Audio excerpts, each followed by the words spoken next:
69 अध्याय।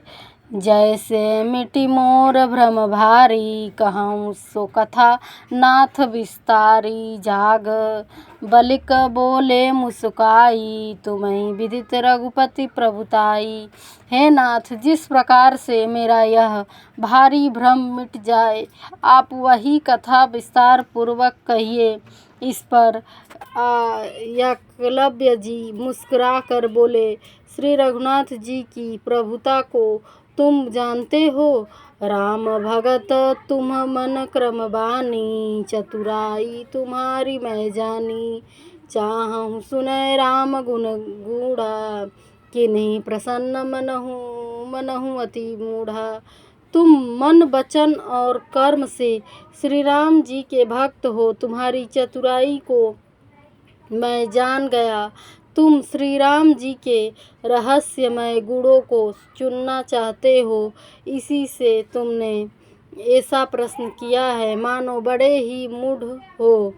तात सुनहु सादर मनुलाई, कहूँ राम कै कथा सुहाई।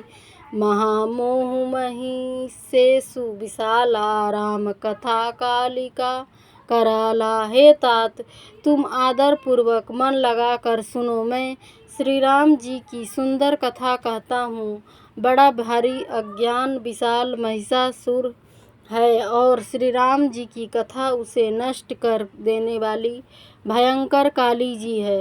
राम कथा शशि किरण समाना, संत चकोर करहीं जहि पाना। ऐसे ही संशय किन भवानी, महादेव तब कहाँ बखानी। श्री राम जी की कथा चंद्रमा की किरणों के समान है, जिसे संत रूपी चकोर सदा पान करते हैं। ऐसा ही संदेह पार्वती जी ने किया था, तब महादेव जी ने विस्तार से उसका उत्तर दिया था। कहूँ सो मति अनुहारी, अब उमा शंभु संवाद। भयहु समय जेहि हेति, जेहि सुनो मुनि मिटहि विषाद। अब मैं अपनी बुद्धि के अनुसार वही उमा और शिव जी का संवाद कहता हूँ।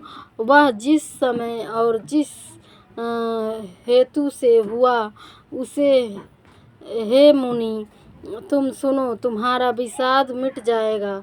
एक बार त्रेता जुग माही, शंभु गए कुंभज ऋषि पाही। संग सती जग जननी भवानी, पूजय ऋषि अखिलेश्वर जानी।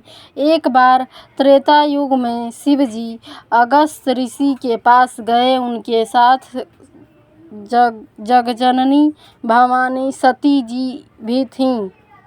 ऋषि ने संपूर्ण जगत के ईश्वर जानकर उनका पूजन किया। राम कथा मुनि बरज बखानी, सुनि महेश परम सुख मानी। ऋषि पूछी भरी हरि भगति सुहाई, कही शंभु अधिकारी पाई। 69